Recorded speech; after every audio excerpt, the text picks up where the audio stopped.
It's the 25th of May, it's a bank holiday, so this is a little bit later than I would normally put this video up there because I had an hour in bed and I'm waiting for my family to get up. I do want to have a very quick word today about the role of fintech lenders, so technology lenders, which has been a massive growth industry over the last few years and what I do. And that's regard to the government loan schemes, the Bounce Back Loan Scheme and the Corona Business Interruption Loan Scheme, CBILS. Now, I did a video 6-7 weeks ago with regard to their potential role in these schemes and saying the schemes couldn't really work without them. And I certainly stand by that with regard to the CBILS loan scheme, which has been a disaster, generally speaking, for the banks. But it's strange, really, because the Bounce Back Loan Scheme, which you'd think a fast-moving, nimble, low credit check, low risk assessment process would be ideal for the fintech banks, actually hasn't really proved to be that way so far.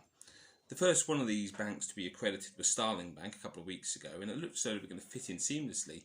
They're a bank who had great press over the last 2-3 years, a lot of great customer feedback, and they offered to pick up the slack that the other banks weren't being able to do. So that would be their own existing client base. It'd be customers who banked elsewhere and didn't fit in with one of the high street banks who were offering the plan. They could deal with those.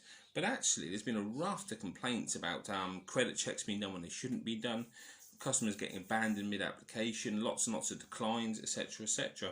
And their chief exec, Anne Bowden, came out and she's really kind of dug her heels in about this and playing hardball and saying, no, we've delivered a great service, this, that and the other, and that doesn't really fit in with what a lot of the public are saying about this particular service that Starling offer.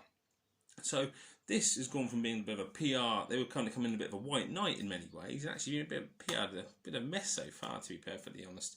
We've had Thai Bank accredited for the CBILS loan, the Bounce Back loan that is, and also recently we've had new lenders, fintech lenders approved for the CBILS loan scheme, so Fleximizer, Walker, Assets Capital, etc., etc.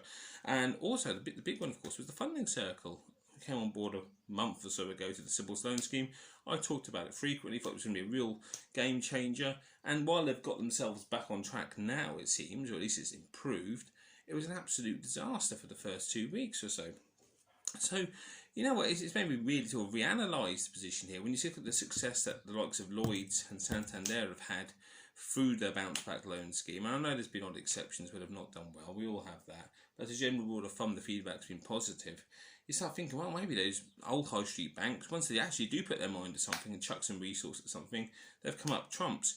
And the younger, more nimble lenders who are supposed to be in their element with regard to technology, maybe they haven't got the resource that they needed to actually get this up and running. So that's just a few thoughts for me on a sunny bank holiday Monday about the way the fintech's been rolled out with regard to these loan schemes. Any thoughts, comments, really appreciated, and I'll see you all soon.